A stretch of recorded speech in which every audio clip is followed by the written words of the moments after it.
Hey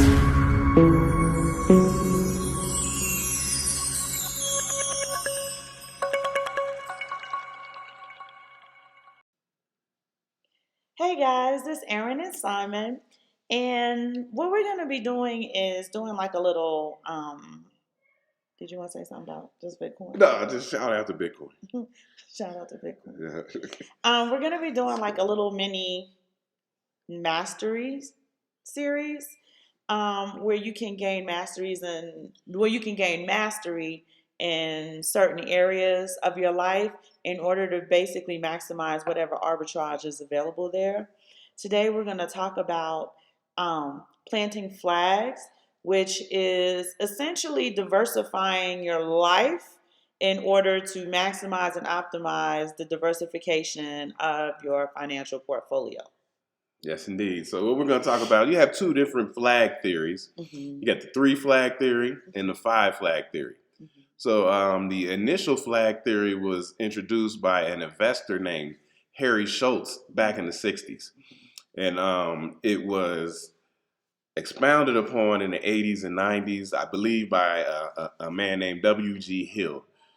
And he took it to the 5 flag theory. So the 5 flag theory is just a way to diversify your lifestyle across 5 different areas to reduce your tax burden, is the way they put it, right? So we're going to go over each one of the flag theories and talk about how you can implement it in your life with your wealth building. Okay, so excuse me, I got my notes to the side so I can be on point.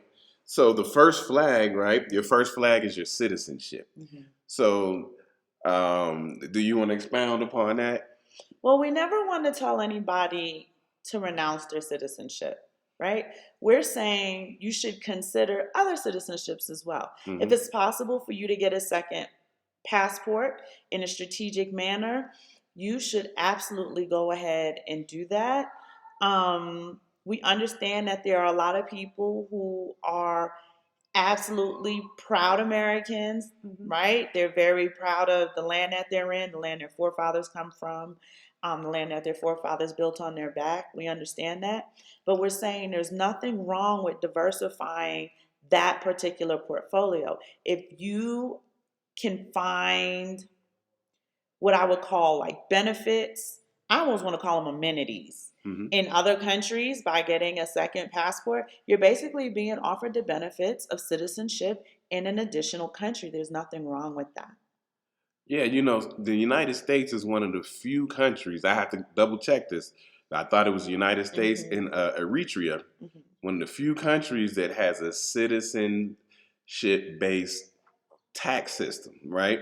So if you live in another country, they're still going to tax you. You're not getting any of the benefits of the tax, none of the roadways, garbage pickup, police, fire, and all this stuff, but you still have to pay the taxes.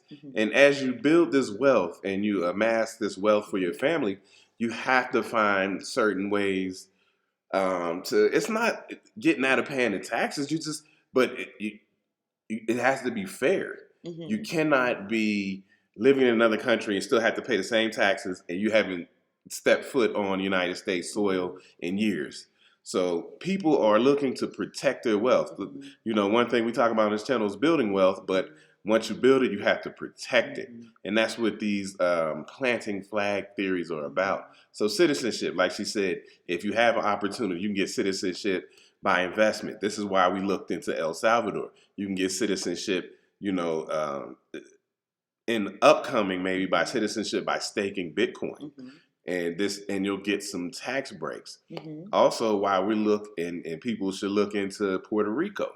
Puerto Rico has the Act 60, which gives people business breaks and investment breaks, or if you have your company incorporated in Puerto Rico, you can get some tax breaks. Benefits. So you get some benefits. You don't want to give all your money, and it's not something new. It's not something where you're trying to skate around the government, because people do it in America all the time.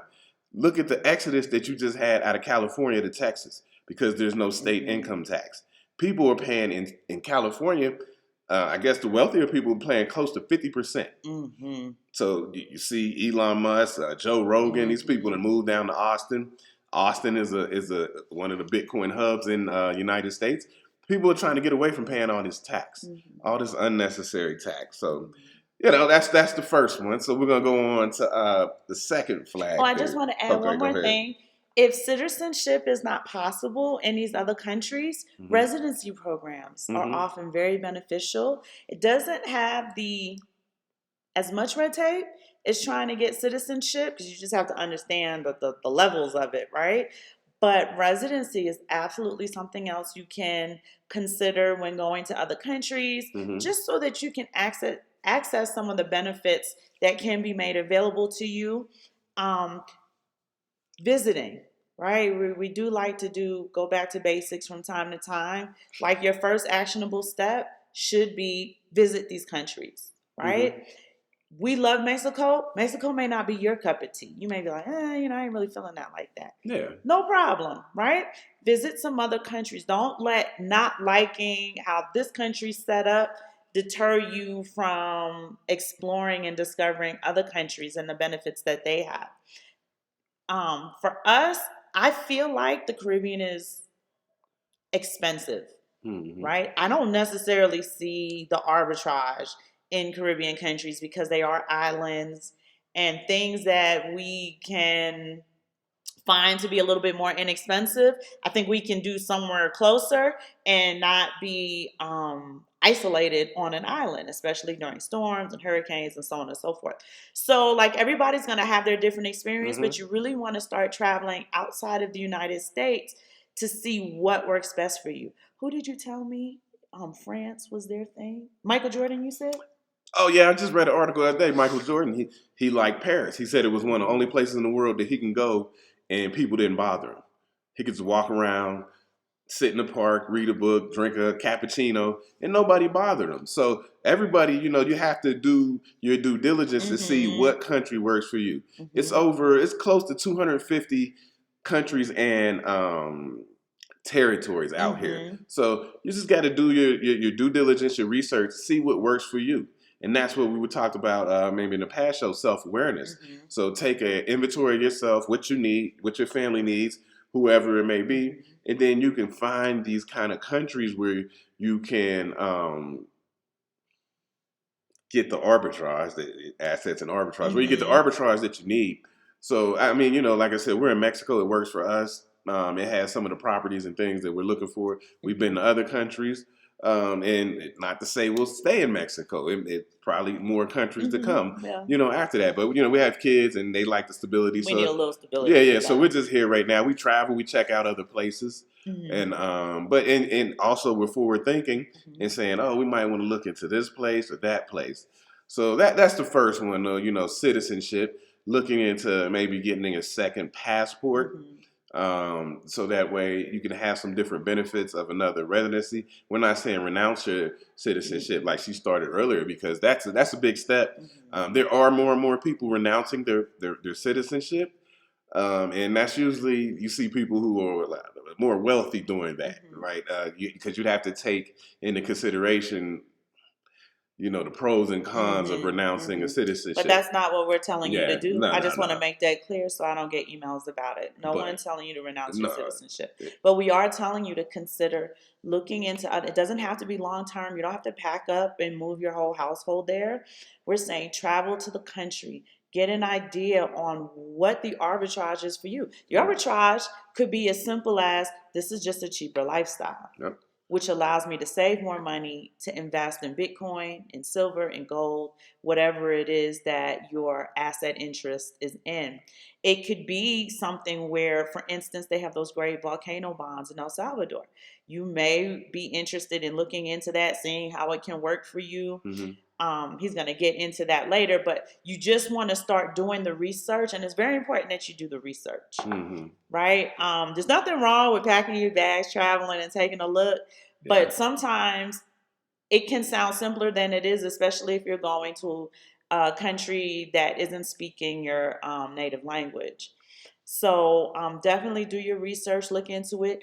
Be aware of the political climate of the country. Don't go traveling to countries and you're unaware on what's happening there. So you absolutely want to do a little bit of research before you go, so you don't accidentally travel to a country that is, when I say on the cusp of political upheaval, on the cusp of political upheaval. So that is a disclaimer we want to put out there. Sometimes people like to jump feet first into the fire, and we're saying, slow your roll, do a little bit of research first. Okay, everything sounds like it's pretty okay there. Let me go ahead and check it out. Let me see how the money, how the currency is set up, how exchanges are done, how day-to-day transactions are taken care of. Yep. And it gives you a more comprehensive idea on global economics, right? As Americans, we feel like the whole entire world runs the way American runs. It doesn't. No. It absolutely doesn't. Not at all. So it's good to get that, it's good to lessen that myopic standpoint, that very tunnel vision, only knowing how it works one way. And a lot of Americans don't know how it works. There's a lot of Americans who don't even understand American economics. So you do want to do just a little bit of research, gain a little bit of understanding before you start traveling to these other countries. And it can be absolutely beneficial for you to do. Yep. So the second flag, we're going to go to the second flag. So what they say, the second flag is have a business haven, right? So if you look around and you do your research, you see these other countries, they will offer incentives for you to set up a business maybe in another country, right? We talked about that a few shows back where I called it, how would you call it? Setting up a business. Reverse engineering. I'm sorry, excuse me. Reverse engineering. So you can look at other countries and say, they're giving incentives for me to come over here and start a business. So now you have a business haven. And you set your business up however you want, if it's digital, if it's actually brick and mortar, but there's different countries offering incentives for you to start a business in their country. And you don't have to be there 365 days a year, right? You can have your business here. You can still live, in the United States or wherever you want to live. But that's the thing about planting flags. You want to have different flags planted around the world. Also, you probably will get a tax break. So if you're looking to start a business and you get a tax break and you may get incentives, you may even actually get some monetary incentives from the country for starting a business and propagating their economy. They want your dollars. They will give you incentives. And these are things you just got to kind of look for. These are opportunities. These are the arbitrages you have to look for. They're not really out in your face. But, you do a little research, you talk to some people, like she said, take some trips, but they're business trips, right? When you go with intention, when you go, you got to see what's going on. You got to sit down and talk to some people. You might have to link up with some people who are already there doing what it is that you're trying to do. Link up with them, get the understanding of how you do it. And then you can figure out if it's something viable that you want to take on or not. And that's what we say, we a lot of times, I ain't banging on my people, but when they go places, they're not, they're staying at resorts. You're in the tourist area, fine, but you got to get amongst the people and see what's going on. Get out there, move and shake, talk to some. In a safe way. Yeah, talk to some influence, talk to some people and, and see, okay, how could I get some business going here? You might, I always, when you go to these other countries, I always suggest talking to a lawyer because those people in these other countries really know what's going on. They can put you on the game and let you know the legal aspect if it's worth your time. And so, engage with the people, maybe business people of the community. Ask some questions. If you see some expats running a business, ask some questions, get some information and see, oh, maybe I can set up a business haven. That's brick and mortar. I mean, if you can just incorporate another country if it has some advantages to you in what you're trying to do. He talked about reverse engineering. Often in the United States, we get upset when we see all of these other ethnicities come into the U.S., do great, and we can't even get a business loan, right? So you have to kind of, all right, if that's what the game is, I'm going to go to your country and I'm going to set up there. And you can reverse engineer it. You have the opportunity to. I would highly recommend looking at emerging markets, right? Figuring out first, where are the emerging markets? Where are the technology seats of the world? Because to me, and this is my personal opinion, Mm-hmm. I think the easiest business to establish would be a digital one, right? You guys know Erin is not for the brick and mortar. She's not for the physical real estate. It's a lot. It's a liability until you're able to really get in the profit making of it. Yeah. And that could take years. Mm-hmm. So that's just my personal opinion. But if you do have a brick and mortar idea or what have you, if you do want to buy some real estate, you want to do the Airbnb. What's the name of the new Airbnb? I can't remember the name of it, but they have a new company globally that is trying to compete with Airbnb. That's an emerging market, right? Because now Airbnb no longer has the monopoly. There's a competitor there who's going to have cheaper prices. I haven't looked into it, so I don't know how successful the idea is going to be, but it's just kind of like Uber was the monopoly and then Lyft showed up and then, all of the Didi and Beat and all of these other ride sharing programs showed up in the market and they're doing relatively well. So I would definitely do some research on the emerging markets, where they are, what's in that emerging market. Does it need technology? What needs can be fulfilled in this market? What type of services would be the best to fulfill within the market? Then you have to do some have a hard conversation with yourself about what is the market willing to pay for your services, right? Because again, when you're from the U.S., you are used to those premium prices. When you go into an emerging market, understand that 3/4 of these countries are going to be impoverished. So you're going to be selling your service, your product, whatever it may be, at a fraction of the amount you would ever sell it for at home in the United States. So again, we don't romanticize arbitrage. We don't romanticize assets.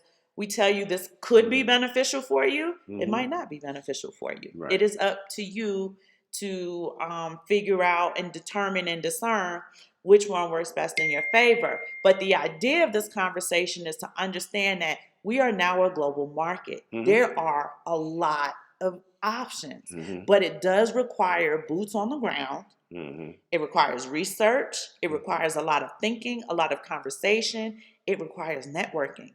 Right? You're not an island. You cannot work on these things by yourself. You do need to meet other people, talk to them, ask questions. When you do research, you're getting a lot of theoretical information.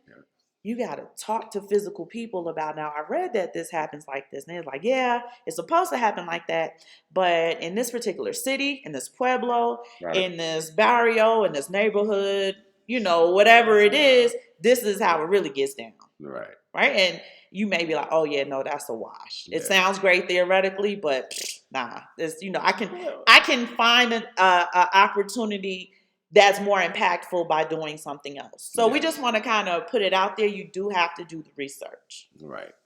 Okay, so the next flag we're going to go into is about assets. So you want to keep your assets in a stable, well-governed country. Oh my God, yes. So now this is a big thing about Bitcoin because I call it borderless, right? Nobody knows that you have it now. Once you start selling it, you still have to deal with whoever your citizenship is with, right? So different countries will have different tax rules on your buying and selling of Bitcoin.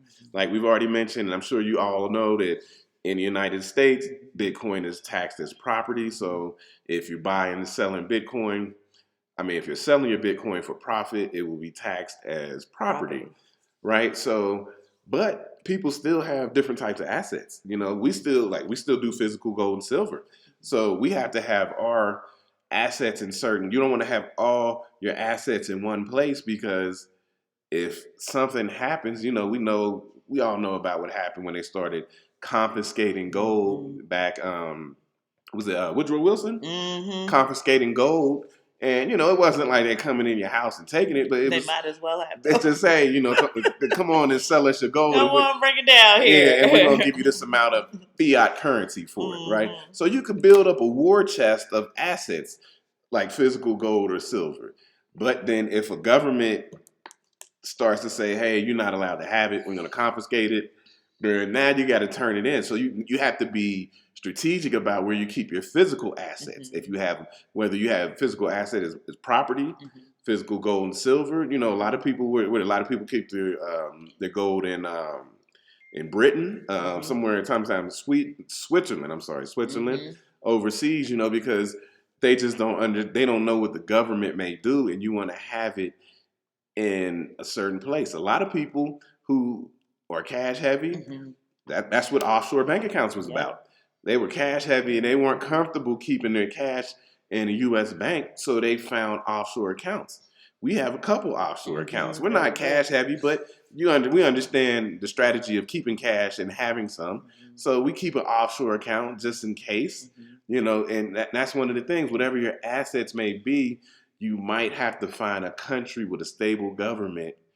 That's the key word, stable government, to keep your assets in. And that's why I'm always on the fence about people buying property in some of these countries, because if you don't understand how stable or unstable the government is, you can just lose your property in a regime change. Yep. It's just we're taking that. It doesn't even have to be that. Yeah, it's for the better good of all of us, right? Michael Saylor tells a story, and I'll tell this. I might have told it before. I done told it before to other people. He had $1 million he kept in a bank in Argentina.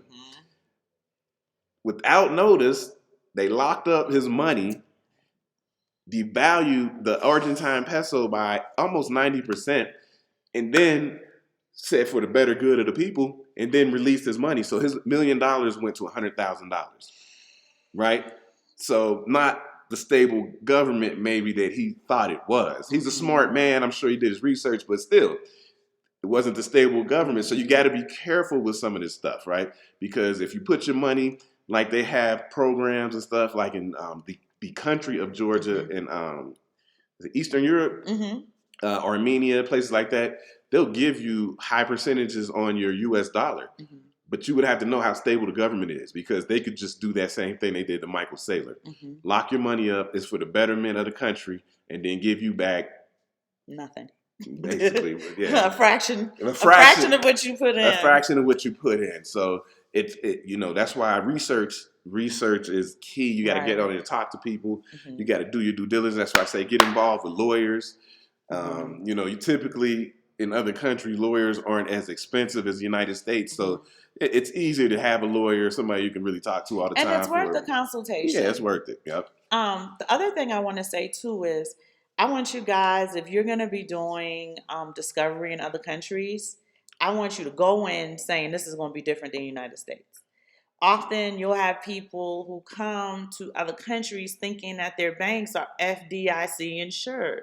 No, they're not, right? That is what the U.S. does. It doesn't mean that the Philippines is doing that, or whatever country it is you're visiting.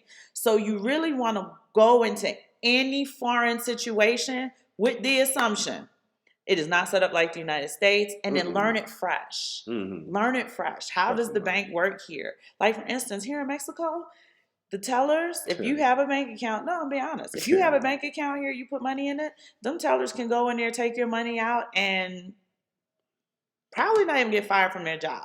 So you thought you had 30,000 pesos in there. You go, you look, you got 12,000 pesos. You're calling the bank. Who took this money out? Where is it? You're used to Chase saying, oh, we're going to give you the money back and then investigate what's going to happen. And in the meanwhile, you're back to your 30,000 pesos. Doesn't work like that in these other countries. And it doesn't matter how much wealth you have in their bank, or how much wealth you've invested into their country, right? These countries work the way they work. They're all sovereign. They do whatever they feel is necessary to be done. So you always want to do your due diligence. But a lot of these countries have benefits that the United States doesn't have, which is what we're talking about. So you just need to kind of figure out, where should I start? What kind of works best for my particular lifestyle, my particular vision that I have? But you have to have a vision first, right? We talk about vision all the time. Where there is no vision, the people perish. Yes. You have to have a vision first. So you want to kind of set up a vision board. It could just be a list of things that you like, right? It doesn't have to be a whole complicated thing, but just say, I'm looking at these countries because it's hot, because I like the banking situation there, because they give 30% interest Yeah. on the money that I put in the bank. Hmm. It could be as simple as I just want to invest in some property there.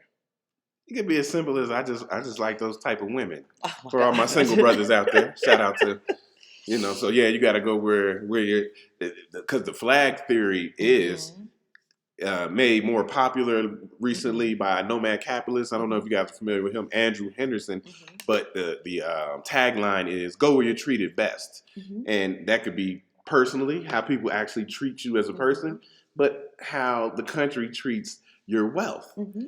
Take your wealth where it's treated best, Hmm. and that's what we're talking about. And it might seem like an off the wall kind of idea, but think about it. When you invest your money, people tell you to diversify your Hmm. portfolio. Okay. Well, then why wouldn't you diversify your life portfolio? Right. Why would you have everything tied up in one country, and then if something goes wrong with that country, everything that you built can be taken down, Hmm. right? You want to have, and that's what this is about. The original three flag theory was something like you want to get your money from Hmm. one country, you want to bank or invest with another country, Hmm. and you want to have, and this is what we're going to go in right now, the next flag, what they call a playground, right? Hmm. So where you're going to spend time and money, Hmm. right? And that's why I say we never tell people to move to another country permanently. That's what we did. That's how we did it, and that's what we wanted to do. But you could just you might just go to Brazil for 2 months out the year, Hmm. spend money over there, vacation. That's what they call a playground vacation. Hmm. Wherever you like to go. Maybe you like Europe better, but maybe you like Africa. Pick your spot. Have your playground where you want to spend money, where you want to spend time, Hmm. and it's just you want to diversify everything that you're doing, because if one thing goes wrong, Hmm. you still got other places where you're like, oh, I could flip it and move it to here. Hmm. Like when you're stuck in the United States or in any country, if you're just stuck in your own country Hmm. and things go wrong, Right. you you kind of hemmed up. Everything. If all your wealth is tied up into, let's say, your home, and then you have like 2008, you have a housing market bubble burst, Hmm. then all your wealth depleted Yeah. because you had all your wealth tied up in one place and into one thing. Hmm. So that's why you kind of diversify your wealth. You might go over here, invest in this if you want to do the real estate in other countries. And I'm not saying you can't. I mean, you Hmm. just got to be well informed and understand what you're getting into. Yeah. You can invest in, like I said, physical businesses. El Salvador is Hmm. giving a lot of breaks to people, and they're coming down with Hmm. digital kind of cryptocurrency businesses. Hmm. So, just look around and understand your options. Hmm. This is the arbitrage that we talk about. Look for the arbitrage. It's not easy to find. No. You gotta look hard. You gotta look real close. It's a lot of research. Hmm. It's kind of like what we talked about before with the Bitcoin. Be your own bank is actually more responsibility Yeah. than just letting the bank be the bank, right? Right. So yeah, this is more responsibility. It's flag theory. You want to get out here, plant flags. Like I said, probably in an earlier broadcast, one of the easiest ways to start was a bank account, Hmm. but that's getting harder to do now. We talked about that with Hmm. FACTA, so it's getting harder to open bank accounts in foreign countries. But you can do other things. There's other Hmm. things that you can do. Um, Hell, and it's a lot easier sometimes in these foreign countries Hmm. Sometimes it's because just easier. you're an American citizen. They think that you have money. You try Hmm. to rent a house in America, boy, they're gonna put you through the ringer. Hmm. But you come over in Mexico, rent a house. They be like, "How long you want to live here?" I don't know, 6 months. All Okay. right, here's the keys. Oh, thanks. And it's real easy. Hmm. Life is a lot easier sometimes in these other countries, and you can come up, you can strike a deal with the owner. Yeah, I'm gonna come every 3 months, so just block me off here 3 months. I'll be Hmm. there from whatever January to March or something like that. And then you can go back and forth. But it's good to plant flags Hmm. and kind of cover your wealth, because Hmm. that's what we're really trying to do at the end of the day is cover the Hmm. wealth. You're gonna build it, and as you build it, you protect it, and Hmm. as it grows more, you got to protect it more and more. So you got to figure out ways to cover your wealth find these tax havens. If you work from home, right, and you're getting paid a decent salary, you might find yourself in another country to cut down on the amount of tax you have to pay. Amount of taxes, the utilities are cheaper, the rent's cheaper. Yep. Owning a vehicle might be less hassle for you. So it's just different options that you have. One of the things I would say about our community is that a lot of times it feels hopeless because you're like, what are our options out here? And they feel few and far in between. So we just want to say, like, if you just leave that airspace, like, I don't know how many different ways to tell y'all, you don't have to move from America, but get the hell out of there for a little while, right? People are beating each other up in the airport. They're punching each other in the face in Chipotle. Y'all can't get along. It's just a lot of angst there. And I'm telling you, when you leave that airspace, a lot of that angst dissipates.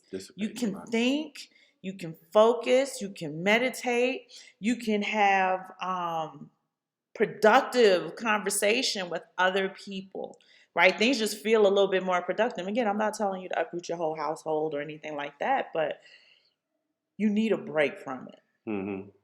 You need a break from it so that you can plan, so that you can create a vision, so that you can do something different to get a different result, a different outcome, to have something different. And that's really the only message that we have for you guys at Simon Family Investment Ventures. You have to do something different in order to have something you never had before. Right. And like people try to come in the comments and stuff and say little things like running or run. Listen, when I don't go back to the United States often, but when I do, when I go through customs and immigration, they ask you a few questions, you guys know. But then the last thing they say to you is, welcome home. Welcome home. I'm always a U.S. citizen. I bust out the blue passport. I'm a U.S. citizen. Even if I live abroad, I got money over here, I'm invested here. When I come home, my status is a U.S. citizen. So I keep my status. I use my status as an arbitrage. We got, you have, even though the U.S. dollar is shit, we can get it. But it's the world reserve currency, and it's the strongest currency in the world. Use that to your advantage. Yes. If you're getting paid in the U.S. dollar, use that arbitrage to your advantage in another country. Right. They want your dollars. Right. You come over there, they see that not only do you have money, you got U.S. dollars. That's two different things. And people, I think sometimes people miss that point because they need the dollars. Like I said, once you get out here, you start traveling, U.S. dollars aren't readily available.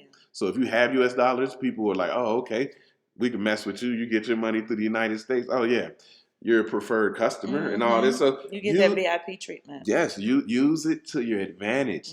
It is the arbitrage. You have for now. For now, you have the world reserve currency. So, and I don't know how long it's going to be that way. There's a lot of theories out there what might happen, but still, as of now, you have that advantage. Right. So, you think about that. Use that to your advantage. It's hard to see it when you're in the U.S. because you're only using dollars, right? But for my MLMers who love the Forex trading, understand that when you travel abroad, you're Forex trading for real, right? You're doing it physically. So for instance, a little water bottle in the United States is, what is it, probably $2.99 now, right? $2.99. This is 1.5 liters. This is like 30 US cents. So understand the arbitrage. You're getting way less for a lot more. And when you travel abroad, in most cases, you're getting way more for a lot less. Yes. And it's just the difference in the currency. The dollar, which is shit in the U.S., is very strong in Mexico and Argentina and all of the Philippines and all of these other different countries. That's another reason why I talk about the Caribbean, because the Caribbean, at least Guyana, right? And I'm almost sure Jamaica and Trinidad, but y'all will have to correct me because I don't travel there as much. But in Guyana, we just use more dollars to match the U.S. market price for the product anyway. So I don't feel like I'm getting an arbitrage there, if that makes sense. Well, what happens is in the islands because you have export. Right, you got the export and the fees Import, and the taxes. yeah, you got to import so much stuff that Mm-hmm. maybe in your country, like we lived Costa Rica for a while, Mm-hmm. which is an island, but it's a small country, and it has to have a lot of imported stuff in. And what I found interesting is that random things would be super Very expensive, expensive. and you're Chapstick. like, what the fuck? Like you go, we went to Walmart one time, and I mean, you try to get like some Glade aerosol spray. I It's thought it like was Febreze. Febreze or something. It's like $14. You're like, what? And that's back probably 10 years ago. I know. So I don't know what it costs now, but random things would be really expensive that they have to import. Right. Like Costa Rica was not good to buy electronics. Mm-mm. So you might as well just fly back to the United States, get your electronic, and come on. Mexico? Mexico? They giving away TVs, yeah, y'all. Boy, they giving away TVs, man. They giving them away. We get a TV from one of the kids like every Christmas Yeah, because it's just like, it's a great gift and it doesn't cost much. But that's what we're talking about. Even when we talk about real estate, the home you rent in Mexico, it's not going to be a 1-bedroom apartment for $2,300 US. Absolutely not. You're going to have a 2-story duplex with 6 rooms in it. It's going to be colossal for 2,300. Not pesos. I meant to say US dollars. I'm sorry. For $2,300 US. Yeah, you're gonna have a palatial estate. It is palatial. And that's high end market prices in my opinion. I mean, because you can get out of here for. Yeah, but you're gonna basically get one of those mansions out there in Coyoacán for $2,300 a month. So just understand too. A lot of times when you're renting here in Mexico, especially, you're only paying the rent, and they've included all the utilities, including Wi-Fi, water, gas, electric. They've included that in your rent, so you only really have one bill. Right? It's very different from the United States. And this is what we're saying, that if you are willing to adjust your lifestyle just a little bit, you could adjust your lifestyle, maybe even have a better lifestyle than you would have in the United States, and be able to execute the visions that you have financially for yourself. And not just Mexico, and other countries as well. We know Mexico cold now, so that I can speak to very well. We can speak to Costa Rica, but we haven't been there in over 10 years. Yeah, it's been a while. And the expats have really driven the market prices up. But that's why we take these trips. That's why we went to El Salvador. Hadn't been there in probably 11 years, and I said, okay, let's go back and see it. It had drastically changed. It's a lot better, in my opinion. That's why I said we're going to try Puerto Rico. It's not a different country, but essentially, it feels like it is. Though. It feels like a different country. But we want to see, like, maybe as citizens of the United States, is there more of a benefit for us there? So we're going to look into that. We're going to keep you guys updated. We don't want to keep you guys too long today. Yeah, I had. I think there was one more, the fifth flag theory, but it kind of ties into the first one, which is legal residence. So if you get a second passport, which was the first theory that we talked about, if you want to get legal residence so that you can have some kind of tax shelter. So if you find a place to find legal residence and you get tax haven there, that you have to pay taxes to them. And like places like here in Mexico. So if Mexico, get my numbers right, she's a number. I think here you don't have to pay taxes if you were a resident, but still a U.S. citizen. Up to 124,000. So you can become a resident of Mexico, still be a U.S. citizen, make all the way up to $124,000 per year in income, and not have to pay taxes to the United States. But you have to get your residency in Mexico. So, you go around, you pick where you want to see, you want to get your residency, you see what things would work for you. And that's about it. We was talking about planting flags and oh, go ahead. When you're running businesses too, you always want to talk to a tax professional on the best way to bring down your tax liability. If you're running, you have your LLCs, your sole props, whatever your different organizational categorization is, you always want to talk to a tax professional. I know sometimes we feel like, man, they're expensive. You're paying for their expertise. It's an investment in yourself. Yep. Pay that tax professional to give you the advice that you need to bring your liability down, to find the arbitrage in what it is you do every day. They have lots of great recommendations, suggestions. I can't go into all of it because I have no idea what type of businesses people are running. Yep. But Simon Family Investment Ventures, when I say we stay on top of that, we look at every single penny. The last thing I wanted to say too is now with the IRS on top of every single time we sell an asset. Yeah. You sell your XRP, you sell your Bitcoin, your Solana, whatever, right? They're like, oh, we want to know what you sold, how much you sold, and how much do you owe us. Mm-hmm. Sometimes just adjusting your lifestyle would help to keep you from selling assets in order to keep up your lifestyle. Yeah, it's man. one thing if you're selling for profits and you want to reinvest, or you're like, hey, I'm going to take profits just because whatever it is I got going on. But it's another thing when you have to sell profits because I need to supplement the rent this month. Sometimes you do. Right? Yeah. I need to upkeep my lifestyle.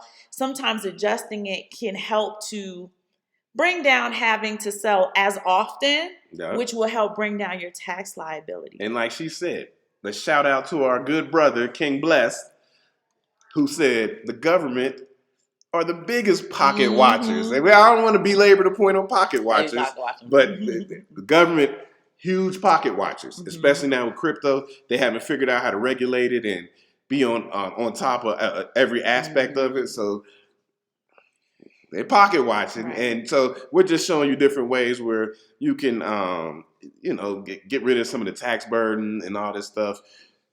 Because at the end of the day, I mean, if you don't sell as often, you don't owe as much. Yeah, but so it's just different ways where if I tweak this, I can maximize or optimize that, and that's what really this discussion's about. Because I did get a few emails on people who are like, "Man, I've been having to sell my assets because, I mean, it's crazy in the U.S. now. Gas is $5 here, $6 a gallon there. I'm selling assets to fill my tank up." Yep. To go do what I need to go do every day. And it's like, not only did you sell your assets to fill your tank up, but now at tax time, IRS is going to be like, oh, you took $200 off your XRP to fill your truck up. I need my. We need our cut. I need our cut. And now you're out of pocket again. So, just little things that we think you guys could look into doing. We recommend looking into doing. We're always here for you to chop it up with us. There are meetups in every single country. Crypto is a thing, right? So you can typically find a meetup at least in every major city in foreign countries. Mexico has one in Roma every single Wednesday. El Salvador, forget it. There's meetups probably every day of the week there. You don't even have to travel there to go. We say you should, but you can do it from your computer. You can meet up with them virtually and ask questions and stuff like that. But start doing your research so you can kind of figure out, is there an opportunity for me somewhere else? If so, what does it look like? What could it look like? But establish yourself somewhere else so that in case something goes wrong, one way or the other, you have footing. You have somewhere else you could be like, well, I have something set up over here, so I'll be okay. You have to, and it sounds, like I said earlier, it sounds like some kind of grandiose idea, but people do it in America all the time. People always relocate. They leave one state, like, oh, the state tax is too high. I'm going down here where it's no income. Yeah. And so people do it in the United States. They move to cheaper areas. The real estate's too expensive in New York. So we're going to move to North Carolina, which is now going up because everybody moved to. So now it's like, we're going to go to Wyoming because Wyoming's crypto friendly. Right. Sounds crazy, but it might be a great arbitrage. And states in the United States and countries around the world are incentivizing you one way or another. We'll probably do a show on all of the states in the U.S. we'll pay you in Bitcoin if you come, if you're a young family, childbearing age, to come and help populate, our city, our state, our community. So just look into it, guys. There's a lot of stuff out there. Don't be scared to leave. And when we say leave, like I said, I'm not telling you pack your house up, but don't be scared to visit somewhere, get your mind right, and be able to plan and do all the things that you deserve as a human being. Yes. And people do it all the time on the reverse side, right? Mm-hmm. All the people come to the United States, they still got homelands that they go back to and stuff that they They do. send money home. Yep. So just have like a second or a third place, just a second residence, a place that you're gonna go visit. This is where I've spent my money. I settle down. I have a house here. Whatever. I have a business, something like that. Just think about it. That's the flag theory. The basic, like I said. You don't want to. It's diversifying your life portfolio, right? You diversify your crypto portfolio. You diversify your stock portfolio. So definitely diversify your life portfolio. Get out here and travel. Get out here and see what's going on. Far too often I talk to people and they don't even have passports. Yeah. And because what we do is, part of our business is we invite people down. We'll show you around. We host you. This, that, and the third. Very serious inquiries only. And I talk to people, and a lot of people like, man, I would love to do that. I don't have a passport. And I'm like, well, I don't know how you 40 this year. I don't know why you this far along in life you don't have a passport. And then they're like, well, how do I get a passport? I'm like, what do you mean you don't know how to get a passport? I mean, my children have had passports since they were. Since birth. Yeah, my youngest child. He got a passport at 5 months. 5 months, we got him a passport. So that may be the first step when you talk about basics. Go get a passport. And with COVID, they kind of backlogged it, made it really hard and difficult for people to get a passport. So it takes time. It's not as like it used to be, but get a passport. I want to mention get one that more passport. thing. Just go get the passport. You guys are in the middle of a war. There's a war going on outside. No man is safe, right? One of the war tactics, and most of the war tactics of the U.S. is psychological, right? They make you go get a government ID. They make you go get a driver's license. They don't make you go get a passport, because when you travel, your mind opens up. You are creating new neural pathways. You are freer. I remember Southwest Airlines used to have a saying, you were free to move about the country. Like, that's real. That's a psychological real thing. They want to confine you to your 6-block radius. That's why they instill in you that nationalism. They do it to keep you still. They don't do it for you to be proud of where you're from. I'm a New Yorker. I don't leave Brooklyn. We don't want you to leave Brooklyn. And that's how they feel for real, because I know the minute you leave Brooklyn, your mind's going to open. You're going to start thinking. You're going to start doing stuff. You're going to start looking towards freedom. It was the same tactics they used on the plantation. We don't want you leaving the plantation, because the minute you see what life is like outside of here, you're going to be fighting to get out of here all the time. Travel to get out of the U.S., right? Travel to other countries. And then other countries got the same thing, right? They try to keep the countrymen there. They deny them visas to the U.S., to other countries. They deny them visas to go travel. They make passports extremely expensive. You know why? Not because of the background checks. All of that stuff's digital now. It doesn't cost them money to do what they need to do to put a passport together. They make it expensive to make you apprehensive about applying for it. And I just want to. It's a deterrent. Because she mentioned it about the slaves being scared to leave, right? And so most of you guys probably know, but they had termed a medical term after it called drapetomania. Oh, yeah, I remember that. Right? And then all it was is slaves who were running away had some kind of mental illness, right? Drapetomania. Drapetomania. Drapetomania. And you kept trying to run away, and they classified it as an illness. You don't want to stay where you are bound. Right. Something else is out there, right? And so, we're just giving out, we're just giving out some game, things to look into. But two, let's add to that. The minute you tell somebody you want to travel to Mexico, the first thing they say is dangerous there. Let me tell y'all something. Mexico has never had a mass shooting in a public place ever. Not no grocery store. The country y'all live in is more dangerous than a lot of these other countries we're saying just go visit and travel to. When we traveled to El Salvador, people were scared for us. I said, I'm from New York. Right? I'm from New York. I've left the country. I've never had the trouble I had like I had in New York. Right. When you see rappers and stuff, leave transitioning, because at someone else's hand, because we're not allowed to use certain words on YouTube, it's happening in their own city. Yeah, so no, I think with the exception of Biggie and Pop. Well, what they're saying is be careful, the cartel and and all this this and stuff. that, and not just Mexico, but anytime you tell them I'm Go going anywhere. traveling, Anywhere. they deter you with fear. Don't let people project their fear onto you.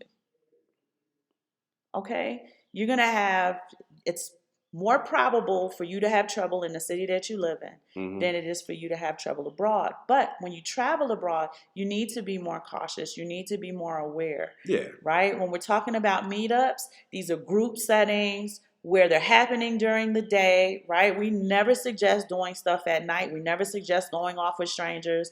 If the meetup is in somebody's apartment, I would probably pass on that.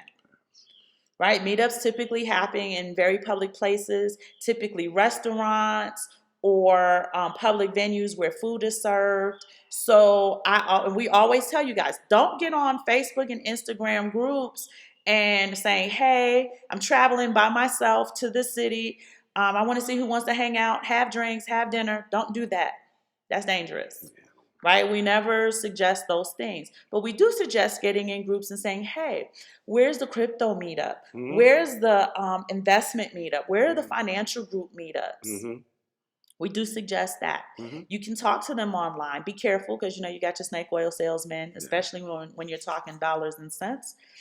But you really want to try to physically connect in these other countries, experience it for yourself. There's no experience like the experience you have for yourself.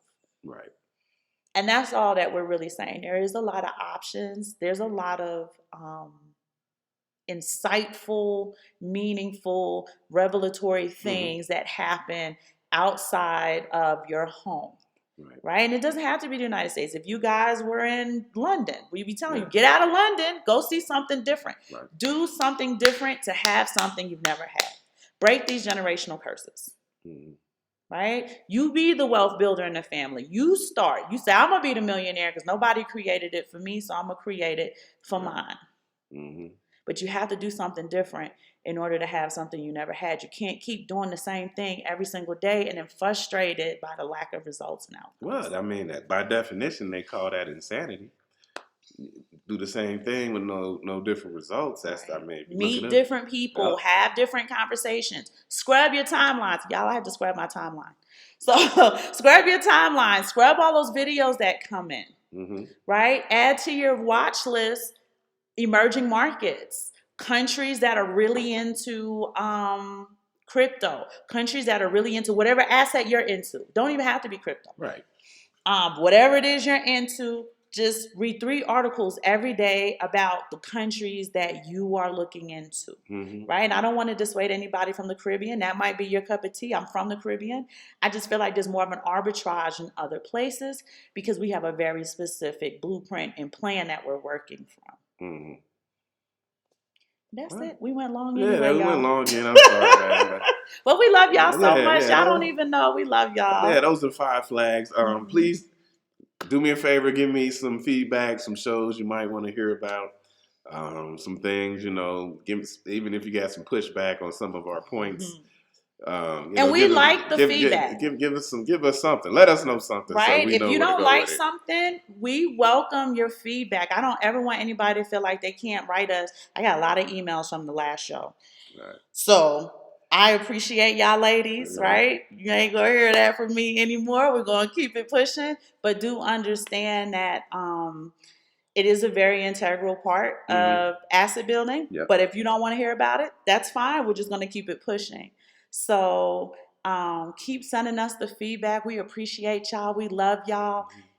Keep writing us. But give us the feedback so that we know what you want more of, what you need more detail about. Yeah, what direction we could go in. And we're happy to do that. Did you want to do the coin of the day? No. I just shout out to Bitcoin. We out here. There you go. There we go. Shout out to Bitcoin. Shout out to Bitcoin. All right.